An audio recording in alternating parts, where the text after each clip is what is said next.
আমি তোমার বলি আমি না শুনলাম নাসা ভাই বিনোদন টিম নাকি তরসব বিল্লাল ডে খেয়ে দিছে।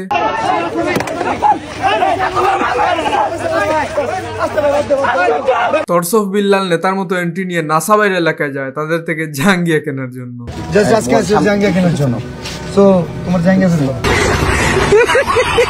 নাসা ভাই বলে একটা জাঙ্গি 150 টাকা করে দিতে হবে, কিন্তু তরসব বিল্লাল বলে না আমি 150 টাকা দিতে পারবো না, 50 টাকা দিতে পারবো। এই জন্য তরসব বিল্লালকে নাসা ভাই মারধর করলো।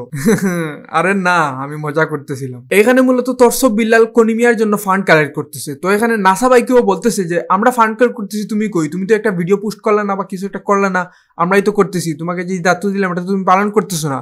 তো এখানে নাসা ভাই কিছু বলতে যাচ্ছিল, তখনই আবার তরসব বিল্লাল তাকে আটকে দেয়। তখন নাসা ভাই বলতেছে তুমি জিরো কথা বলো কেন, জিরো কথা বলো কেন। এইখান থেকে মানে মায়ের উৎপত্তিটা হয়েছে। এই ভিডিও তোমরা কম বেশ টিকটক ফেসবুকে দেখেছো। এখন এই ভিডিওটা দেখার পর তোমাদের কি মনে হয়, তরসব বিল্লাল এখানে দোষ নাকি নাসা ভাইয়ের দোষ? এটা তোমরা কমেন্ট করে জানাতে পারো, তোমাদের মন্তব্যটা কি আমরা এটা জানতে চাই।